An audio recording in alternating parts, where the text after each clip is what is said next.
আসসালামু আলাইকুম প্রিয় দর্শকবৃন্দু, আমন্ত্রণ জানাচ্ছি এখনই সময় টিভির পক্ষ থেকে সবাইকে শুভেচ্ছা এবং অভিনন্দন। শুরুতেই থাকছে আন্তর্জাতিক সংবাদ শিরোনাম।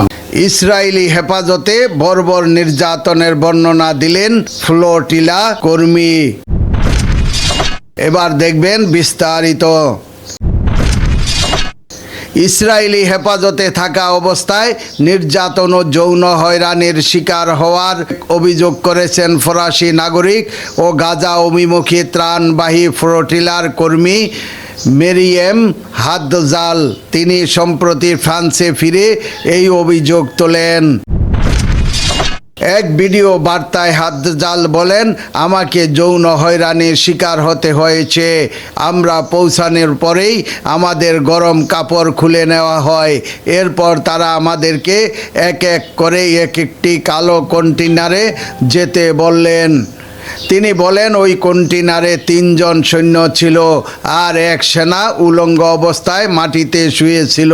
তাদের মধ্যে একজন আমার শরীরে স্পর্শ করা শুরু করে। এরপর আমার মাথায় খুব জোরে আঘাত করা হয়। এই ঘটনায় আন্তর্জাতিক মহলে ব্যাপক প্রতিক্রিয়া তৈরি হয়েছে।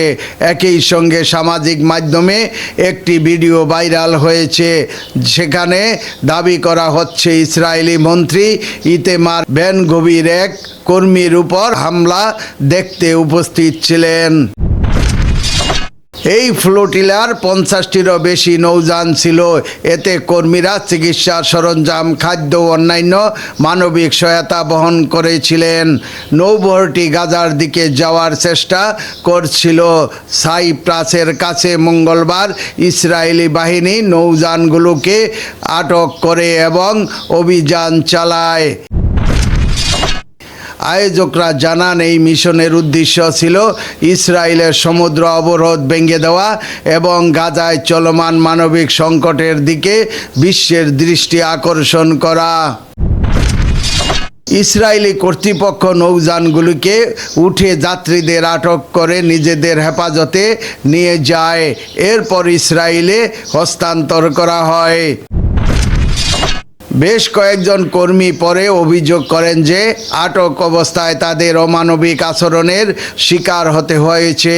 তারা শারীরিক নির্যাতন, মৌলিক অধিকার থেকে বঞ্চিত করা এবং খারাপ ব্যবহারের অভিযোগ তুলেছেন।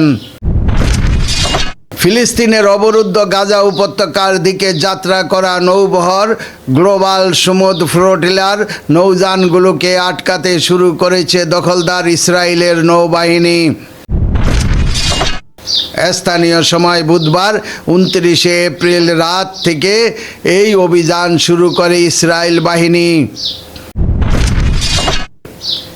এর আগেও বেশ কয়েকবার সমুদ্র ফ্লোটিলা গাজায় আরোপিত ইসরায়েলি অবরোধ ভাঙার চেষ্টা করেছেন। সেই সময় ইসরায়েল গাজা উপকূলের অনেক কাছাকাছি আসার পর নৌযানগুলোকে আটক করেছিল। তবে এই বহরটিকে আরও দূরে থাকতেই আটকানো হলো। ফ্লোটিলা আয়োজকদের প্রকাশ করা ভিডিওতে শোনা যায়, ইসরায়েলি নৌবাহিনীর এক কর্মকর্তা কর্মীদের গতিপথ পরিবর্তনের আহ্বান জানাচ্ছেন। তিনি বলেন, আপনারা যদি গাজায় মানবিক সহায়তা পৌঁছে দিতে চান তাহলে তা প্রতিষ্ঠিত ও স্বীকৃত চ্যানেলের মাধ্যমে করতে পারেন। অনুগ্রহ করে আপনার গতিপথ পরিবর্তন করুন এবং যাত্রা শুরুর বন্দরে ফিরে যান। যদি আপনারা মানবিক সহায়তা বহন করে থাকেন, আশদোদ বন্দরের দিকে অগ্রসর হওয়ার আমন্ত্রণ রইল। ফ্লোটিলার কর্মীরা চলতি মাসের শুরুতে স্পেন থেকে যাত্রা শুরু করেন। এর আগে গত বছর সুইডিশ কর্মী গ্রেটা থুনবার্গ সহ শতাধিক অংশগ্রহণকারী নিয়ে একই ধরনের একটি উদ্যোগ নেওয়া হয়েছিল, যেখানে প্রতীকী পরিমাণ মানবিক সহায়তা বহন করা হচ্ছিল। প্রিয় দর্শকবৃন্দু, আজকের প্রতিবেদন এই পর্যন্তই শেষ করছি। এখানেই পরবর্তী সংবাদ পেতে জনতার সময় টিভির সাথেই থাকুন। আল্লাহ হাফেজ।